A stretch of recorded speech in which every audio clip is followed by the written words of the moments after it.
Thomas Wall School of Music. We're going to talk music today. And with me, I have the owner of Thomas Wall School of Music. His name is Thomas Walls. Hello, Thomas. Hey, Lydia. So let's go back a little bit, like way back. I guess your father started this business way back in 1960?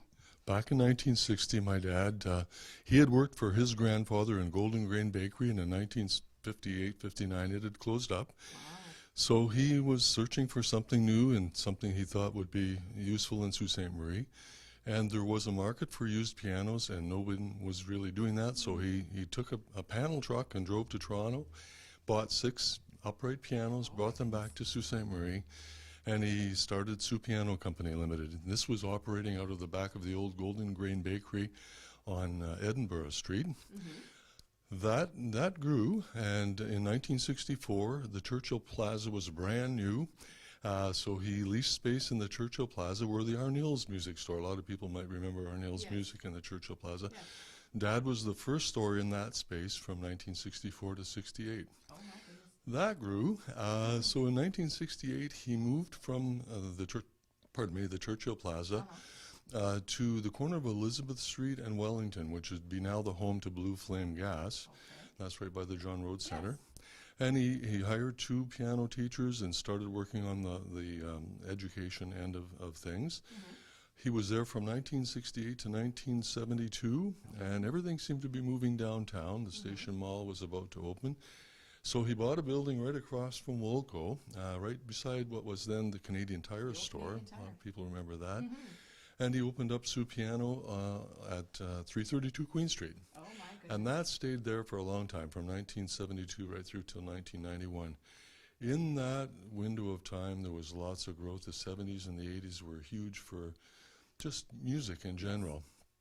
So over that time, he took on the Yamaha franchise. He carried Yamaha grand pianos and guitars and brass and PA systems and drums. And he was also known as the Yamaha Music School. So it was the first Yamaha Music School. It was a very large one in Ontario. So originally it wasn't the Walls School of Music? No, originally it was basically just Sault Piano Company Limited, and he had two ladies, Mrs. Pat Wilson and Mrs. Lillian Saltis, who taught for him. Then in 1991, my mom passed away, and Dad decided basically to call it a day. Kind of left me not sure what to do. So I looked at it, and to me what was the most fulfilling and the most consistent was the education part of things. So I hired the 4 busiest teachers. We leased space in the Station Mall, and in 1991, Yamaha Music School in the Station Mall was born.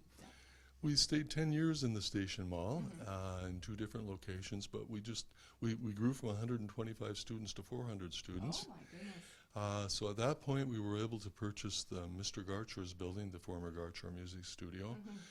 We renovated it from top to bottom and put 7 classrooms upstairs and made the main floor basically instruments that would be suited to people taking lessons.